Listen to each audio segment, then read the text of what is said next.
ஆண்டவரும் அருமை இரட்சகருமான இயேசு கிறிஸ்துவின் நாமத்தினாலே உங்கள் யாவருக்கும் எங்களுடைய அன்பின் வாழ்த்துக்கள்.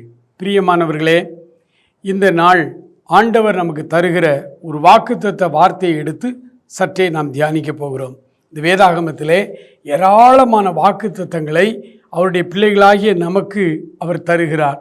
நம்மை ஆற்றி தேற்றவும், நம்மை இன்னும் கொஞ்சம் தைரியப்படுத்தவும், இன்னும் ஆண்டவரோடு கூட நாம் ஐக்கியப்படவும் அவர் நமக்கு சில நல்ல வார்த்தைகளை அவர் தருகிறார். பிரியமானவர்களே, எல்லா வாக்குத்தத்தங்களும் இயேசு கிறிஸ்துவுக்குள் ஆம் என்றும் ஆமேன் என்றும் தொகையாய் அடங்கி இருக்கிறது. அந்த இயேசு கிறிஸ்துவை நம்முடைய சொந்த இரட்சகராய் நாம் ஏற்றுக்கொண்டிருக்கிறோம். ஒருவேளை இதுவரை இயேசு கிறிஸ்துவை ஆண்டவரை அறியாத அல்லது சொந்த இரட்சகராய் ஏற்றுக்கொள்ளாத பலர் பிரச்சனைகளோடும் வேதனைகளோடும் நீங்கள் இந்த செய்தியை கேட்டுக்கொண்டிருப்பீர்களானால் ஆண்டவர் உங்களுக்கும் இந்த வார்த்தைகளின் மூலமாய் அவர் பேசுகிறார்.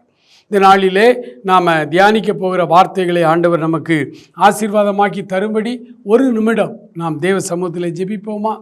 அன்பு நிறைந்த எங்கள் பரலோக பிதாவே, இந்த அருமையான வேளைக்காக நன்றியோடு நாங்கள் துதிக்கிறோம், ஸ்தோத்தரிக்கிறோம். தொலைக்காட்சிக்கு முன்னால் ஆண்டவரே உமக்கு ஸ்தோத்திரம். இந்த செய்தியை கேட்டுக்கொண்டிருக்கிற பார்க்கிற நம்முடைய பிள்ளைகள் ஒவ்வொருவரையும் ஆண்டவரே உம்மை துதிக்கிறோம்ப்பா. நம்முடைய வசனத்தின் அன்பினால் அவர்களை கட்டி வைத்து கொள்ளும்படியாய் ஜெபிக்கிறோம். ஆண்டவரே, நம்முடைய வார்த்தைகள் நம்முடைய பிள்ளைகளுக்கு ஆசீர்வாதமாக இருக்கட்டும். ஆசீர்வதியும், காத்துக்கொள்ளும், வழி நடத்தும். இயேசு கிறிஸ்துவின் நல்ல நாமத்தில் ஜெபிக்கிறோம் எங்கள் அருமை பிதாவே, ஆமேன், ஆமேன். அன்பானவர்களே, ஆதியாகமம் 12ஆம் அதிகாரம் 2வது வசனத்திலே கடைசி வாக்கியத்தில் அவர் சொல்லுகிறார், நீ ஆசீர்வாதமாய் இருப்பாய், நீ ஆசீர்வாதமாய் இருப்பாய். இந்த வார்த்தையை கேட்கும் பொழுது நம்முடைய உள்ளமெல்லாம் மகிழ்ச்சியாய் நிரம்புகிறது. இதைத்தானே கேட்டுக்கொண்டிருக்கிறார்கள். இந்த உலகத்தில் மக்கள் யாரை வேண்டுமானாலும் எடுத்து பாருங்கள். ஏழைகள் நினைக்கிறார்கள் பணக்காரர்கள் ஆசீர்வாதமாய் இருக்கிறார்கள் என்று. பணக்காரர்கள் நினைக்கிறார்கள் நாம் இவ்வளவு பிரச்சனையோடும் போராட்டத்தோடும் கஷ்டத்தோடும் இருக்கிறோம், ஏழைகள் நிம்மதியாக இருக்கிறார்கள் என்று அவர்கள் நினைக்கிறார்கள். ஆகவே உலகத்தின் எல்லா தரப்பு மக்களுக்கும் தேவையானது ஆசீர்வாதமான ஒரு வாழ்க்கை, மகிழ்ச்சிகரமான ஒரு வாழ்க்கை, மன நிறைவான ஒரு வாழ்க்கை நம் எல்லாருக்கும் தேவை. இந்த ஆசீர்வாதத்தை தேடிதான் உலகம் முழுவதும் மக்கள் ஆங்காங்கே போய் பல காரியங்களை அவர்கள் செய்கிறார்கள். எப்படியாவது எனக்கு ஒரு ஆசீர்வாதம் கிடைக்காதா, எப்படியாவது எனக்கு ஒரு ஆசீர்வாதமான வாழ்க்கை இருக்காதா என்று சொல்லி ஜனங்கள் ஆசீர்வாதத்திற்காக ஓடி ஆடி அலைகிறதை நாம் பார்க்கிறோம். அன்புக்குரியவர்களே, ஆண்டவருடைய ஆசீர்வாதத்தை ஒரு மனிதன் பெற்றுக்கொண்டு இந்த உலகத்திலே ஆசீர்வாதமாய் அவன் வாழ வேண்டுமானால் வேதம் சொல்லுகிறது, ஆதியாகமம் 12ஆம் அதிகாரத்திலே ஆண்டவர் தம்முடைய தாசனாகிய ஆபிரகாமை நோக்கி, நீ இந்த தேசத்தையும் உன் இனத்தையும் உன் தகப்பனுடைய வீட்டையும் விட்டு புறப்பட்டு நான் உனக்கு காண்பிக்கும் தேசத்துக்கு போ, நான் உன்னை பெரிய ஜாதியாக்கி உன்னை ஆசீர்வதித்து உன் பேரை பெருமைப்படுத்துவேன், நீ ஆசீர்வாதமாயிருப்பாய். அன்புக்குரியவர்களே, யாருக்குத்தான் ஆசீர்வாதம் பிடிக்காது? ஆபிரகாமை போல நான் ஆசீர்வதிக்கப்பட வேண்டும் என்று விரும்பாத மக்கள் உலகத்தில் இருப்பார்களோ? இல்லை பிரியமானவர்களே, ஆசீர்வாதம் எனக்கு வேண்டும். அதற்குத்தான் இன்றைக்கு மக்கள் ஓடுகிறார்கள். ஆனால் ஆண்டவர் அவருடைய மகனை அழைக்கும் பொழுது நீ ஆசீர்வாதமாய் இருப்பாய் என்று சொன்னார். அநேகர் நினைக்கிறாங்க இயேசு கிறிஸ்துவுக்கு பின்னால் நம்ம வந்துட்டோம்னா நமக்கு நிறைய பணம் கிடைக்கும், நமக்கு நிறைய சொத்து சேரும், நமக்கு ஒரு பெரிய பெரிய ஆசீர்வாதம், உலக பிரகாரமான லக்ஸரி லைஃப்பில் நம்ம வாழலாம். அப்படி நம்ம தவறாய் இந்த வசனங்களை புரிந்து கொள்ளுகிறோம். ஆண்டவர் சொன்னார், நான் உன்னை பெரிய ஜாதியாக்கி உன்னை ஆசீர்வதித்து உன் பேரை பெருமைப்படுத்துவேன், நீ ஆசீர்வாதமாயிருப்பாய். இந்த வார்த்தை கொஞ்சம் முக்கியமான வார்த்தை. மேலோட்டமாக பார்த்தோம்னா நம்மை ஆசீர்வதிக்கிறார் அப்படின்னு தெரியும். ஆனால் ஆண்டவர் சொல்கிறார் ஆபிரகாம், என் வார்த்தைக்கு நீ கீழ்ப்படிந்தால் உன்னை ஆசீர்வாதமாய் நான் வைப்பேன் அப்படின்னு என்ன அர்த்தம்? அநேகருக்கு ஆசீர்வாதமான ஒரு பாத்திரமாய் உன்னை மாற்றுவேன். எபிரேயர்கள் நிருபம் 11ஆம் அதிகாரம் 20வது வசனம் சொல்கிறது, விசுவாசத்தினாலே ஈசாக்கு வரும் காரியங்களை குறித்து ஏசாவையும் யாக்கோபையும் ஆசீர்வதித்தான். ஆசீர்வதிக்கிற ஒரு பாத்திரமாய் ஆண்டவர் நம்மை மாற்ற விரும்புகிறார். ஆண்டவர் ஏதோ நமக்கு மாத்திரம் நம்முடைய தேவைகளை மாத்திரம் சந்தித்து, நமக்கு என்ன அத்தியாவசிய தேவையோ அந்த தேவையை சந்தித்து நம்மை ஒரு மகிழ்ச்சிகரமான வாழ்க்கையில் வைப்பதற்காக அவர் அங்கே சொல்லவில்லை. அவர் சொல்லுகிறார், அவரை தேடி ஒரு மனிதன் வந்துவிட்டால் அந்த மனிதனை கர்த்தர் ஆசீர்வதிக்கும் பொழுது அவனை மாத்திரம், அவன் குடும்பத்தை மாத்திரம் ஆசீர்வதிப்பதல்ல, அவனை கொண்டு ஒரு சமுதாயத்திற்கே ஆசீர்வாதத்தை அவர் வைத்திருக்கிறார். ஒரு ஜனக்கூட்டத்திற்கு அவன் ஆசீர்வாதமாக இருக்க வேண்டும். புதிய ஏற்பாட்டில் நீங்கள் வாசித்து பாருங்கள். மத்தேயு எழுதின சுவிசேஷத்தில் இயேசு தன் ஊழியத்தை ஆரம்பித்த முதல் நாள் பேதுருவையும் யாக்கோபையும் ஊழியத்துக்கு அழைக்கிறார். யோவானை ஊழியத்துக்கு அழைக்கிறார். அந்த அழைக்கிற அந்த வெரி ஃபர்ஸ்ட் டே என்ன சொன்னார் தெரியுமா? என்னை பின்பற்றி வா, நான் உன்னை மனிதர்களை பிடிக்கிறவர்களாக்குவேன். அழைக்கும் போதே என் பின்னே வா, உனக்கு கார் பங்களா தருவேன் அப்படி ஆண்டவர் சொல்லவே இல்லை. என் பின்னே வா, உன்னை மனிதர்களை பிடிக்கிறவர்களாக்குவேன் என்றால் என்ன பொருள்? நீ இந்த ஜனக்கூட்டத்திற்கு ஆசீர்வாதமாய் இருக்கும்படி உன்னை அழைக்கிறேன். ஆண்டவரை பின்பற்றி வருகிற ஒவ்வொரு மனிதனையும் மனுஷியும் ஆண்டவர் அப்படி ஒரு உயர்ந்த இடத்திலே வைக்க விரும்புகிறார். இது புரியாமல் தான் இன்றைக்கு அநேகர் உலக ஆசீர்வாதத்தை தருவதற்குத்தான் ஆண்டவர் இப்படி நம்மை ஆசீர்வாதம்னாலே அதுதான் அப்படின்னு நினச்சிக்கிட்டு இருக்கோம். இல்லை பிரியமானவர்களே, ஆபிரகாமை அழைத்த பொழுது கடவுளுக்கு ஒரு நோக்கம் இருந்தது. நீ பெரிய மனுஷனாக்குவேன் ஆபிரகாம், ஆனால் அது நீ வசதியாய் வாழ்வதற்கு மட்டுமல்ல, நீ ஒரு கூட்ட மக்களுக்கு ஆசீர்வாதமாய் இருக்க வேண்டும். அடுத்த அந்த 12ஆம் அதிகாரத்திலே 3வது வசனத்தை நான் உங்களுக்கு வாசிக்கிறேன். உன்னை ஆசீர்வதிக்கிறவர்களை ஆசீர்வதிப்பேன், உன்னை சபிக்கிறவர்களை சபிப்பேன், பூமியில் உள்ள வம்சங்கள் எல்லாம் உனக்குள் ஆசீர்வதிக்கப்படும். இன்றைக்கு உலகம் முழுவதும் ஆண்டவரை ஏற்றுக்கொள்ளுகிற ஒவ்வொரு சகோதரனையும் சகோதரியும் ஆண்டவர் ஆசீர்வதிக்கிறார், ஆசீர்வாதமாய் வைக்கிறார் என்றால் என்ன பொருள்? ஆபிரகாமின் ஆசீர்வாதம். அது ஆபிரகாமின் ஆசீர்வாதம். அழைக்கும் பொழுதே ஆபிரகாம்கிட்ட சொன்னார், உன்னை ஒரு ஆசீர்வாதமாய் நான் வைப்பேன், மாத்திரமல்ல பூமியில் உள்ள வம்சங்கள் எல்லாம் உனக்குள் ஆசீர்வதிக்கப்படும். இன்றைக்கு நாம் சொல்லுகிறோம், என் சகோதரனே சகோதரி, இயேசு கிறிஸ்துவை ஏற்றுக்கொள், இயேசுவினிடத்திலே வா, வருத்தப்பட்டு பாரம் சுமக்கிறவர்களே நீங்கள் எல்லாரும் என்னிடத்திலே வாருங்கள், நான் உங்களுக்கு இளைப்பாறுதல் தருவேன் என்றெல்லாம் இந்த வசனங்களை நாம் மக்களுக்கு சொல்லுகிறோம். அவர்களும் அதை நம்பி ஆண்டவரை ஏற்றுக்கொண்டு அவர்கள் வரும்பொழுது அவருடைய குடும்பங்கள் ஆசீர்வதிக்கப்படுகிறது. அவர்களும் ஒரு ஆசீர்வாதமான பாத்திரமாய் மாறுகிறார்கள். என்றால் அவர்களை யார் ஆசீர்வதிப்பது? கடவுள் ஆசீர்வதிக்கிறார். எப்படி ஆசீர்வதிக்கிறார்? பூமியில் உள்ள வம்சங்கள் எல்லாம் உனக்குள் ஆசீர்வதிக்கப்படும் என்று ஆபிரகாமுக்கு சொன்னார். ஆபிரகாமை அப்படி ஒரு ஆசீர்வாதமான பாத்திரமாய் இன்றைக்கு உங்களையும் என்னையும் அவர் ஒரு ஆசீர்வாதமான பாத்திரமாய் வைக்க விரும்புகிறார். என்றால் யாரை அவர் அப்படி அழைத்து ஆசீர்வாதமான பாத்திரமாய் வைக்கிறார்? வேதம் சொல்லுகிறது, ஏசாயா தீர்க்கதரிசியின் மூலமாக ஆபிரகாமுக்கு ஒரு தீர்க்க தரிசனம் வருகிறது. உன்னை பெற்ற தகப்பனை, உன்னை பெற்ற சாராளை நோக்கி பாருங்கள், அவன் ஒருவனாய் இருக்கையில் நான் அவனை அழைத்து ஆசீர்வதித்து பெருக பண்ணினேன். அவன் ஒற்றையாய் நின்று கொண்டிருந்தான் ஆபிரகாம். அனாதையா ஆபிரகாம்? இல்லை, தகப்பன், தாய், சகோதரர்கள் எல்லாரோடும் தான் அவன் இருந்தான். ஒரு பெரிய குடும்பமாய்த்தான் வாழ்ந்து கொண்டிருந்தான். ஆனால் வேதம் சொல்லுகிறது, ஆபிரகாம் ஒருவனாய் இருக்கையில், ஒற்றையாய் அவன் நின்று கொண்டிருக்கும் பொழுது அவனை நான் அழைத்தேன். எங்கே ஆபிரகாம் ஒற்றையாய் நின்று கொண்டிருந்தான்? வேதத்தின் பின்னணி வரலாறை நாம் எடுத்து பார்க்கும் பொழுது ஆபிரகாமுக்கு சின்ன வயதிலிருந்தே உள்ளத்திலே ஒரு பெரிய கேள்வி, யார் கடவுள் அல்லது எது கடவுள்? இந்த உலகத்தை எல்லாம், சுற்றுப்புறங்களை எல்லாம் பார்க்கிறேன், இதையெல்லாம் படைத்தது யார்? இதையெல்லாம் உருவாக்கின எஜமான் யார்? இந்த கேள்வி இளம் பிராயத்திலே ஆபிரகாமுக்கு வந்தது. ஒருவேளை அவனுடைய தகப்பனார் காடுகளிலே போய் பாறைகளை வெட்டி கற்களை கொண்டு வந்து அதை தன்னுடைய வீட்டுக்கு பக்கத்தில் இருக்கிற சிற்பக்கூடத்திலே வைத்து அழகழகான சிற்பங்களாக வடித்து அதை தெய்வங்கள் என்று சொல்லி விற்று கொண்டிருந்தார். அப்படி ஒரு எளிமையான குடும்பம், சாதாரண குடும்பத்திலே பிறந்த ஆபிரகாம் தன் தகப்பனிடத்திலே பல முறை கேட்டார், அப்பா எது கடவுள், யார் கடவுள்? அவருக்கு சரியான பதில் இல்லை.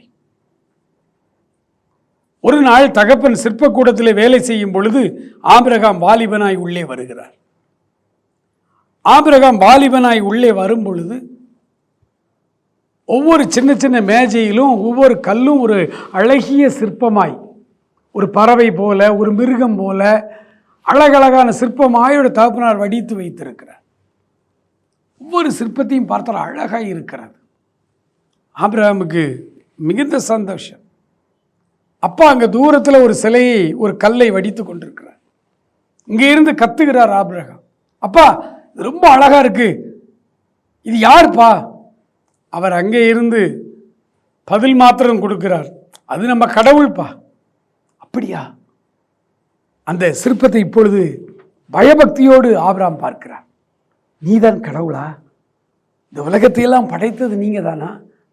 அப்படி ஒரு ரெவரன்ஸோடு மகிழ்ச்சியோடு அந்த சிற்பத்தை பார்த்துட்டு அடுத்த டேபிளுக்கு வராங்க. வேறு ஒரு சிற்பம் இருக்கிறது, முற்றிலும் வேறுபட்ட ஒரு உருவம். அப்பா இது என்னதுப்பா? அதுவும் கடவுள் தாண்டா. பார்த்தார், ஒவ்வொன்றாய் கேட்கிற, ஒவ்வொன்று எல்லாவற்றையும் கடவுள் கடவுள் சொன்ன உடனே நேர அப்பா கிட்ட போய், பா எல்லாத்தையும் கடவுள் கடவுளுங்களா, அது இதில் எதுப்பா கடவுள்? உண்மையான கடவுள் யார்? தகப்பனார் இடத்துல பதில் இல்லை. போடா குதர்க்கமாக கேள்வி கேட்டுக்கிட்டு, எல்லாமே நம்ம கடவுள் தாண்டா சொல்லி அனுப்பிட்டார். ஆனால் அந்த பதில் அந்த வாலிபனுக்கு திருப்தியா இல்லை. இரவிலே படுக்கிறார், வானத்தை வெறித்து பார்த்து படுத்து கொண்டிருக்கிறார். தூரத்திலே நட்சத்திரங்கள், அதெல்லாம் என்னவென்றே அவர்களுக்கு தெரியாது. அந்த காலத்தில் எந்த ஸ்டடீஸும் இல்லை. பார்க்கிறார், மின்மினி பூச்சி போல மேலே ஸ்டார்ஸ் இருக்கிறது, அது ஸ்டார் அப்படின்னு கூட அவருக்கு தெரியாது. ஆனால் அவருடைய உள்ளத்திலே ஒரு காரியம், இவ்வளோ உயரத்தில் இது எங்கே இருக்கிறதுன்றே தெரியவில்லை, இப்படி ஒரு வெளிச்சம் அங்கே இருக்குமானால் இதை உண்டாக்கின ஒரு கடவுள் இருப்பார், ஆனால் அவர் எங்கே இருப்பார்? இதற்கும் மேலே இருப்பாரோ? கடவுள் யார் என்கிற ஒரு தேடுதல் ஆபிரகாமுடைய வாழ்க்கையில் சின்ன வயதிலிருந்தே அவருக்குள் அது ஒரு பெரிய அர்ஜா வந்து கொண்டே இருந்தது. யார் கடவுள்? என்னுடைய தகப்பனார் கேட்ட எல்லாமே கடவுள்னு சொல்றார். எல்லாமே கடவுள் என்றால் படைத்த கடவுள் ஒருவர் அல்லவா? அவர் யார்? இந்த மெய்யான தெய்வத்தை நான் கண்டுகொள்ள வேண்டும் என்று ஒரு தாகம் அப்படியே வளர்ந்து வளர்ந்து வர வர வர வர வர ஒரு நெருப்பாய் அக்னியாய் அவருக்குள்ளே ஒரு பெரிய தாகம், தெய்வம் யார் என்கிற ஒரு தேடுதல். எனக்கு அன்பானவர்களே, 75 வயது ஆபிரகாமுக்கு. 75 வயது வரை இடையில திருமணம் நடக்கிறது, குழந்தைகள் இல்லை. அவன் உலக பிரகாரமாய் பல பிரச்சனை இருந்தது ஆபிரகாமுக்கு அன்று. அதில் எதையுமே அவர் கவனிக்கல. கடவுள் யார்? மெய்யான தெய்வம் என்று ஒருவர் இருப்பார்கள், எல்லாவற்றுக்கும் மேலாக ஒரு சக்தி இருக்கிறது என்று சொல்றாங்களே, அந்த சக்தி எது? அதற்கு என்ன பெயர்? அவர் யார்? இதுதான் அவருடைய உள்ளத்தில் உள்ள கேள்வி. எனக்கு அன்பான சகோதரனே, சகோதரியே, மெய்யான தெய்வம் என்று ஒருவர் உண்டானால் அவர் யார் என்கிற கேள்வி நமக்குள்ளே வந்திருக்கிறதா? நம்மை சுற்றி பார்க்கிறோம், எத்தனையோ காரியங்கள், எவ்வளவோ விஷயங்களை படித்திருக்கிறோம். இவ்வளவு காரியங்களுக்கு நடுவிலே இந்த உலகத்தை படைத்த தெய்வம் யார்? உண்மையான சக்தி எது? அது அரூபியா? காணக்கூடிய உருவமா? அவர் யார்? இப்படி ஒரு கேள்வி உங்களுடைய உள்ளத்திலே வருமானால் ஆபிரகாமுக்கு தரிசனமான தேவன் உங்களுக்கும் தரிசனமாவார். மாத்திரமல்ல, அவரை நீங்கள் தேடும் பொழுது அவர் உங்களுக்கு தென்படுவார், காணப்படுவார். ஆபிரகாம் தேடிக்கொண்டே இருந்தார். 75 வயதாகிவிட்டது. இன்னும் அந்த தேடுதல் அவருக்கு நிற்கவில்லை. ஒரு நாள் இரவு ஒரு அசரீரி சத்தம் உண்டானது. கடவுள் ஆபிரகாமை அழைத்தார். சத்தம் மாத்திரம் கேட்கிறது, வேற உருவம் தெரியவில்லை. ஆபிரகாமே, ஆபிரகாமே என்கிற சத்தம். இந்த வார்த்தை வந்த பொழுது ஆபிரகாமுக்கு மிகுந்த மகிழ்ச்சி.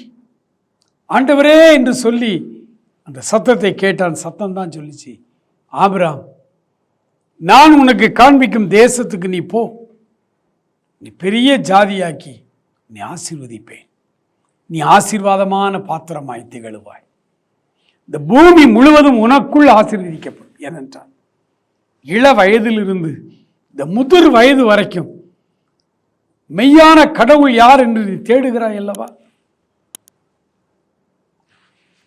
அந்த கடவுள் நான் சொல்லுகிறேன், நீ எல்லாவற்றையும் விட்டு புறப்படு.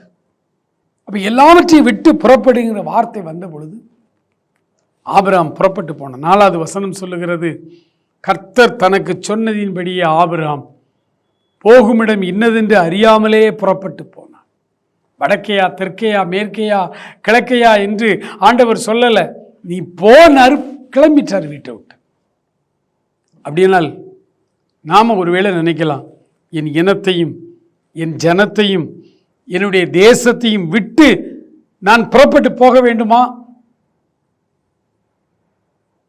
ஆண்டவர் அந்த இடத்துல அவர் சொல்றாரு, உன்னுடைய இனத்தை விட்டு, ஜனத்தை விட்டு, உன் தகப்பன் வீட்டை விட்டு நீ புறப்பட வேண்டும் என்றால் என்ன பொருள்? உன்னுடைய பழைய வாழ்க்கை, உன்னுடைய ரிச்சுவல்ஸ், உன்னுடைய பழைய சடங்காச்சாரமான வாழ்க்கை, நீ இதுவரை நம்பிக்கொண்டிருந்த வாழ்க்கை அதுவல்ல. அதையெல்லாம் விட்டு விட்டு நீ கிறிஸ்துவுக்குள்ளே புது மனிதனாய் வர வேண்டும். ஆபிரகாமை எப்படி அழைத்தார் ஆண்டவர்? புது மனிதனாய் அவனை மாற்றினார். அவனை ஆசீர்வாதமான பாத்திரமாய் வைக்கும்படிக்கு ஆண்டவர் அவனை விட்டு புறப்படு என்று சொன்னார். எனக்கு அருமையானவர்களே, இன்றைக்கும் ஆண்டவருடைய அழைப்பை ஏற்று வந்த ஆயிரக்கணக்கான தேவ மனிதர்கள் உண்டு, தேவ பிள்ளைகள் உண்டு. ஆனால் ஆபிரகாமை போல அவர்கள் ஆசீர்வாதமாய் இருக்கிறார்களா என்றால், உலக பிரகாரமாய் பலர் ஆசீர்வாதமாய் இருக்கிறார்கள். ஆனால் ஆவிக்குரிய பிரகாரமாய் அவர்கள் ஜனக்கூட்டத்திற்கு, ஒரு கூட்ட மக்களுக்கு ஆசீர்வாதமாய் இருக்கிறார்களா என்றால் அது ஒரு கேள்விக்குறி. ஏன்? அவர்கள் விடவில்லை, புறப்படவில்லை. ஆண்டவர் சொன்னாரு, நான் உனக்கு காண்பிக்கும் தேசத்துக்கு நீ போனா நீ விட்டு புறப்பட வேண்டும். எதையெல்லாம் நீ விட வேண்டும்? உன்னுடைய பழைய வாழ்க்கை, உன்னுடைய பாவ வாழ்க்கை, உன்னுடைய சடங்காச்சாரமான வாழ்க்கை, நீ நம்பிக்கொண்டிருந்த பழைய நம்பிக்கைகள், அது எல்லாம் வீண். எல்லாவற்றையும் விட்டு நீ புறப்பட வேண்டும். பிரதர், நீங்க கிறிஸ்டியன்கிறதுனால உங்களுடைய கடவுளை உண்மையான கடவுள் என்று நீங்கள் சொல்லுகிறீர்கள். ஒவ்வொரு மதத்தவர்களை கேட்டாலும் அவர்கள் வணங்குகிற கடவுளை தானே உண்மையான கடவுள் என்று சொல்லுவார்கள். நீங்கள் கிறிஸ்தவர்கள், ஆகவே நீ எல்லாத்தையும் விட்டுட்டு வா, புறப்பட்டு வா, நீ பழைய பாவத்தை விட்டு, பழைய சடங்காச்சாரங்களை விட்டு, பழைய உன்னுடைய நம்பிக்கைகளை விட்டு நீங்க சொல்றீங்க. ஒவ்வொருவரும் அப்படித்தானே சொல்றாங்க. உண்மையான கடவுள் யார்? எனக்கு அன்பானவர்களே, இங்கேதான் நீங்கள் ஒரு காரியத்தை நன்றாய் பார்க்க வேண்டும். இந்த உலகத்தில் எத்தனையோ பேர் அவதாரங்களாய், அவதார புருஷர்களாய் தோன்றினார்கள் என்று வரலாறு சொல்லுகிறார். அதில் நிறைய புனைவுகளும் உண்டு. ஆனால் இந்த உலகத்திலே வந்த அத்தனை அவதாரங்களிலும் இயேசு கிறிஸ்து ஒருவர் மாத்திரம்தான் இந்த உலகத்தில் உள்ள எல்லா மனிதர்களுக்காகவும் சிலுவையிலே தன் ஜீவனை கொடுத்து தான் சொன்னபடியே 3ஆம் நாள் உயிர்த்தெழுந்தார். இன்றைக்கும் எருசலேமிலே இயேசு கிறிஸ்து வைக்கப்பட்டிருந்த கல்லறை மாத்திரம் காலியாக இருக்கிறது. ஏனென்றால் அவர் மரித்து 3ஆம் நாள் உயிரோடு கூட எழும்பினார். இன்றைக்கும் பிதாவின் வலது பாரசத்திலே நமக்காக பரிந்து பேசி கொண்டிருக்கிறார். இந்த உலகம் முழுவதையும் ஒரே மாதிரி நேசிக்க ஒருவரால் முடியும் என்றால் அவர்தான் கடவுள். இன்னைக்கு உலகத்தில் நம்ம வாழ்கிறோம். எத்தனை பிரிவினைகள், மதத்தின் பெயரால் பிரிவினைகள், இனத்தின் பெயரால் பிரிவினைகள், நிறத்தின் பெயரால் பிரிவினைகள், பேசும் மொழியினால் பிரிவினைகள். இத்தனை பிரிவினைகளில் நாம் அவரை எல்லாரையும் குரூப்பாக பிரித்து வச்சு பார்க்கிறோம். ஒரு குரூப்பால் இன்னொரு குரூப்பை நேசிக்க முடியவில்லை. ஒரு கூட்டம் இன்னொரு கூட்டத்தை அடிக்க பார்க்கிறது, நசுக்க பார்க்கிறது. போட்டி பொறாமைகள் நிறைந்த உலகம். உலகத்தில் உள்ள அத்தனை மனிதர்களையும் எந்த ஜாதி வித்தியாசம் இல்லாமல், இன மத மொழி தேச வித்தியாசங்கள் இல்லாமல் உலகில் உள்ள அத்தனை பேருக்காகவும் தன் ஜீவனை கொடுத்த ஒரே ஒரு அவதார புருஷன் இயேசு கிறிஸ்து ஒருவர் மாத்திரமே. ஆகவேதான் இவரை கடவுள் என்று சொல்லுகிறோம். இவர்தான் கடவுளாய் இருக்க முடியும். நம்முடைய தமிழ்நாட்டில் இருந்த ஆதி காலத்து புலவர்களிலே பலர் இவரை குறித்து தான் பாடல்களை பாடியிருக்கிறார்கள். எனக்கு அன்பானவர்களே, ஆண்டவருடைய வேதம் தெளிவாய் நமக்கு கற்றுத்தருகிறது. இவரே தெய்வம், இவரே தெய்வம். இவரை அல்லாமல் வேறு ஒரு தெய்வம் இல்லை. நமக்காக உயிரை கொடுத்தவர். நம் தாய் தகப்பன் கூட அதை செய்ய முடியாது. நம்மை அதிகமாய் நேசிக்கிற எவரும் நமக்காக உயிரை கொடுக்க ஒருவரும் முன்வர முடியாது. சொல்லுவார்கள், வசனம் பேசுவார்கள், நீ இல்லாமல் நான் இல்லை, உனக்காக என் உயிரையும் கொடுப்பேன். எல்லாம் சும்மா பேச்சுக்கு நல்லா இருக்கும், செயல்பாட்டுக்கு வராது. ஆனால் செயலில் காண்பித்த ஒரே ஒரு மனிதன் இயேசு கிறிஸ்து. ஆகவே தான் அவரை கடவுள் என்று சொல்லுவார். சில குறுமதியாளர்கள் சொல்லுவாங்க, இயேசு கிறிஸ்து கடவுள் அல்ல, இயேசு கிறிஸ்து ஒரு யூதர், இதெல்லாம் சொல்லுவாங்க. சொல்றவங்க சொல்லட்டும். ஆனால் வேதம் சொல்லுகிறது, பரிசுத்த பேதுரு சொன்னார், நீங்கள் சிலுவையில் அடித்து அறைந்து கொலை செய்த இயேசு கிறிஸ்துவை தேவன் உயிரோடு எழுப்பினார். அவரை மரணத்தால் கட்ட முடியாமல் இருந்தது. அவர் 3ஆம் நாள் உயிரோடு எழுந்தார். அவரே கடவுளானார். இயேசுதான் கடவுள். இயேசுதான் கடவுள், தேவனின் மறு வடிவம். இறைவன் காணக்கூடாதவர், ஜோதி மயமானவர், காணக்கூடாத இறைவன் காணக்கூடிய உருவத்திலே வந்து இந்த உலகத்திலே பிறந்தார். அவர்தான் இயேசு கிறிஸ்து, அவர்தான் இயேசு. ஆகவேதான் முதல் நூற்றாண்டு திருச்சபையில் சீஷர்கள் நிருபங்களை எழுதும் கர்த்தராகிய இயேசு கிறிஸ்துவை விசுவாசி. இயேசு கிறிஸ்துவை விசுவாசின்னு சொல்லல, கர்த்தராகிய இயேசு கிறிஸ்துவை விசுவாசி. ஏன் கர்த்தராகிய இயேசு கிறிஸ்து? இயேசு கிறிஸ்து தான் கர்த்தர். கர்த்தர் என்றால் கடவுள், தெய்வம், தேவன். பல காரியங்கள். எனக்கு அன்பானவர்களே, அந்த மெய்யான தெய்வத்தை ஆபிரகாம் தேடினார். ஆண்டவர் தன்னை வெளிப்படுத்தினார். ஆபிரகாமுக்கு வெளிப்படுத்தினது மாத்திரமல்ல, என் மகனே, என் மகளே, உன் பழைய வாழ்க்கையை உதறிவிட்டு ஆண்டவரிடத்தில் வர விரும்புகிறாயா?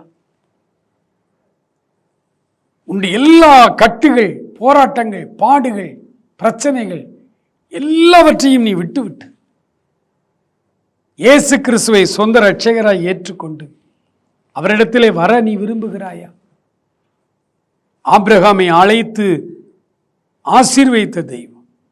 ஆபிரகாமுடைய குடும்பத்தில் உள்ள எல்லாரும் வழக்கம் போல அவருடைய கடமைகளை செய்து வாழ்ந்து கொண்டிருந்த அந்த காலகட்டத்தில் ஆபிரகாம் மாத்திரம் தனித்து அந்த குடும்பத்தில் நின்றார். அப்படி உள்ளத்திலே இந்த கேள்வி, தனித்துவமான மனிதராய் நின்றார். ஆகவேதான் வேதம் சொல்ல, அவன் ஒருவனாய் இருக்கையில் நான் அவனை அழைத்து ஆசீர்வதித்து பெருக பண்ணினேன் என்று ஆண்டவர் சொல்லுகிறார்.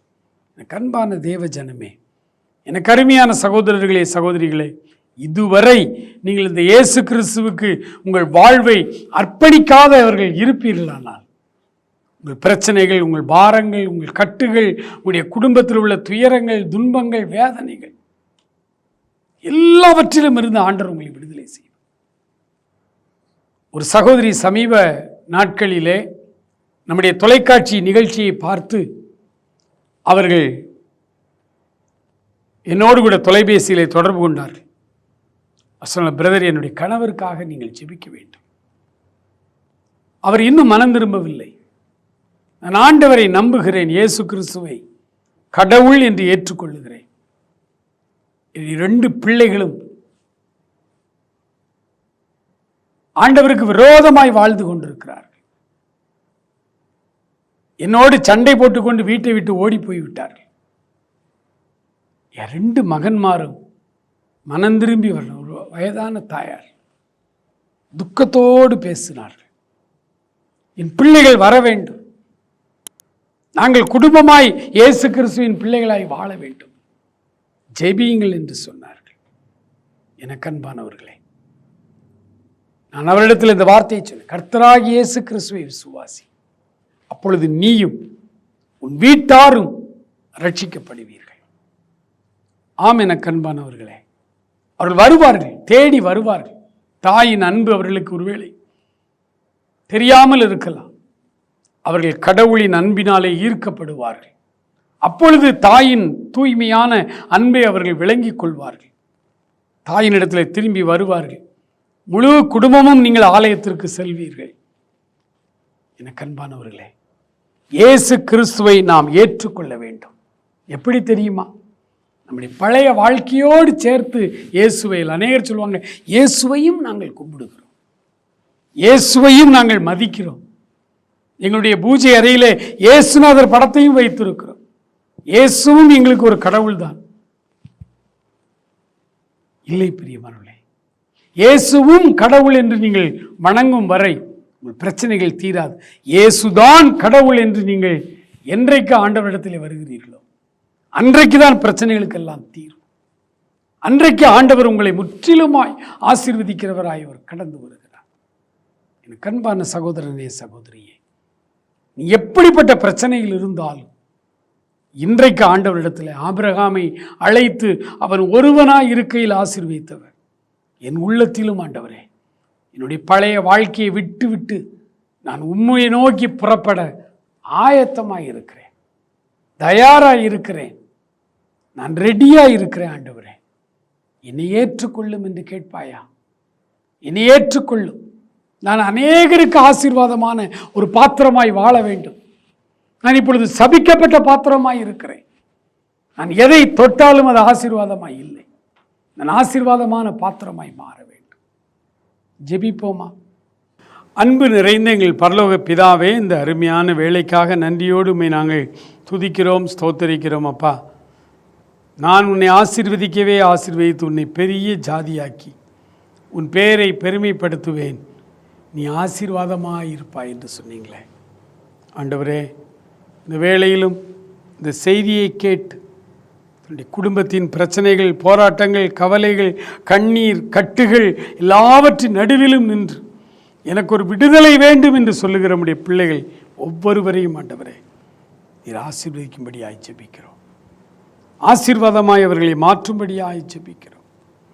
அநேகருக்கு ஆசீர்வாதமாய் நம்முடைய பிள்ளைகளை நீர் மாற்ற வேண்டும் என்று நாங்கள் மன்றாடுகிறோம். ஆண்டவரே, நம்முடைய அன்பின் கிருபைகள் ஆச்சரியகரமாய் நம்முடைய பிள்ளைகளை ஆசீர்வதிக்கும்படியாக நாங்கள் மன்றாடுகிறோம். ஆண்டவரே, தகப்பனே, உமக்கு ஸ்தோத்திரம்.